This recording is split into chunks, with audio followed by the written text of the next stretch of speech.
Hey guys, so yeah, we're in Staunton, Virginia at the moment, pretty close to the hotel where we're staying on our overnight stay before we go to the wedding tomorrow.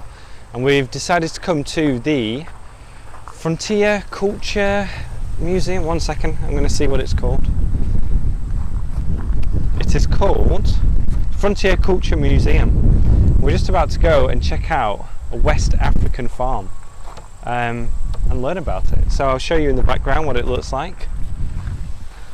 See here, it's just recreated all the different settlements and farms, little town, like little houses, I guess. So we're going to take a look around.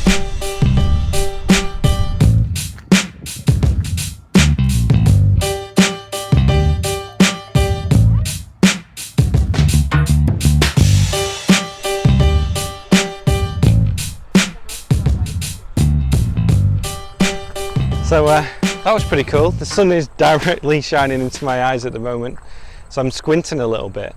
But the people who usually put on a show and show you different things, they said we're still reeling after having so many kids there.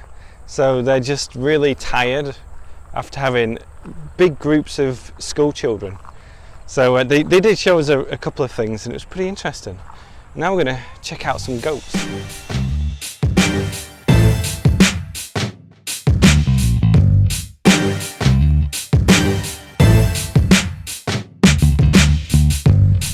My son is still feeding the goats, pretty obsessed with goats at the moment, and he's got a particular goat that he wants to feed, so he's not going to move until that happens. But now we're going to have a look at a 1600s English farm, and this, so cool, there's a map here. I'll show you this in a second. If you have a look here, this is a 1600s English farm, and this is from the Worcestershire area, which is pretty cool. I'll show you this map here, so you can see I'm from Lancashire. That's where I'm from. So let's go check it out.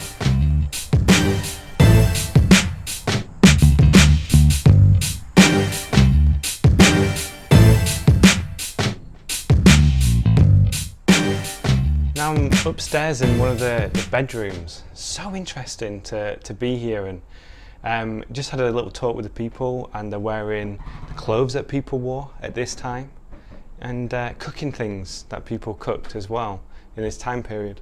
So here in the house upstairs, check this out.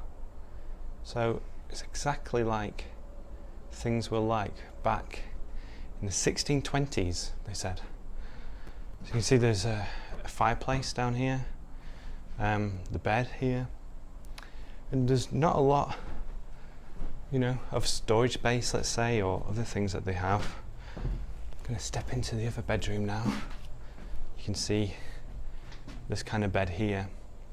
So interesting to see how, things were. You can see outside, there's the vegetable garden. We grow the vegetables. So yeah, this is upstairs. The stairway's really narrow. Pretty difficult to go up.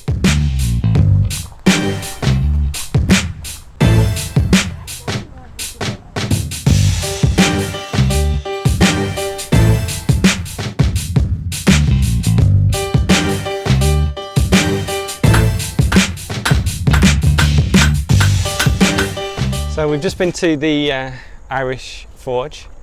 Very interesting. Made a nail, and he doesn't know how many nails that they make, or he makes while he's here.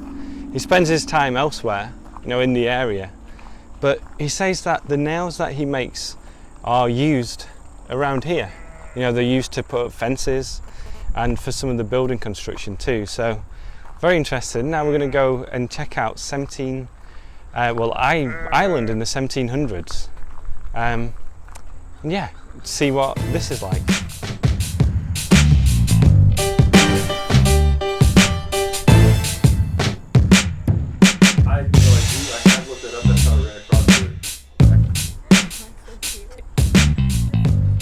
So that was really interesting as well. The guys who are wearing the traditional dress, or what people wore around that time. What's interesting is they're using they talk about things in the present simple. So they say, you know, we have 30 acres, we do this and we do that. And that's just to bring immediacy to the situation and for them to make it more real and more alive, like they're in character. The other thing that was really interesting is that all these houses have been brought over from Ireland and from England. So that house just been in, it was taken apart, brought over on a ship, and then put back together here. So incredibly interesting. That is from the late 1700s apparently, 17th century, sorry, the late 17th century. And we're going to go to Germany now.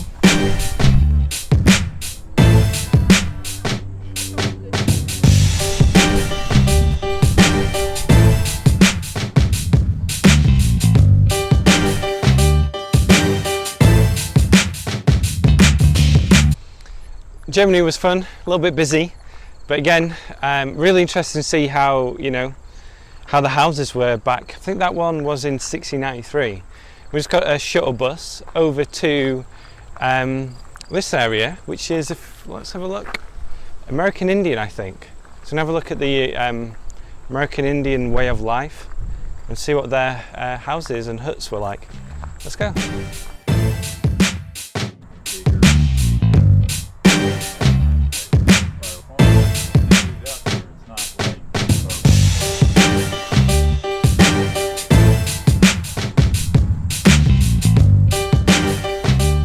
A really cool place. The first buildings for settlers over here in the US came from, in this area said, Northern Ireland and Germany mainly. And in that small hut, up to 12 people lived in there. And it was like the first time that they actually owned some land and did this kind of work. And saying that the big problem here was the trees, too many trees. So they had to clear the trees, use that wood to build the houses and the fences and other structures.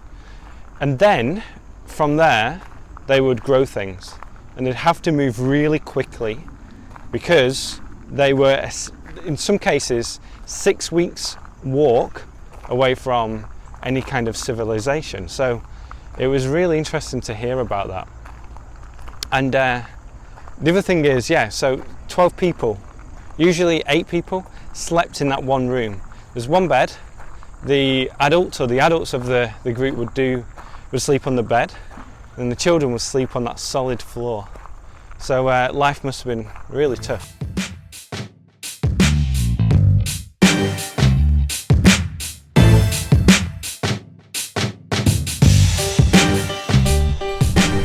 Just been into, well, outside the 1820s American farmhouse, and over there in the background, wearing my wife's bag because she's got a sore shoulder. It's a good look though. But over there is the 1850s American farmhouse as well, and I just had a quick read, and it's saying that there's a large German influence in this area, and it wasn't until the 1820s, 30s when there was a more Anglo-Saxon influence, you know, in these parts. But we missed the shuttle bus. We've missed the last one. It's funny because it's a golf cart, and it collects all the people who work in the houses and, you know, talk through what life was like and the people who are in character. And the shuttle bus took all those people back to the centre. So probably got about a 20-minute walk, which isn't, you know, anything bad, and it's such a lovely evening, fantastic evening at the moment. So we're going to make our way back, get some dinner somewhere, and then head on to the hotel. So I hope you've enjoyed this tour, and I'll have some lesson notes on this, the language that I used. If you just click the link now, if you're watching on YouTube or Facebook, there'll be a link where you can click, and it will take you through to my website. It'll have further notes and an analysis of the language I used today. So I hope you enjoyed this. It's been enjoyable for me, and get in touch if you have any questions. See you guys soon.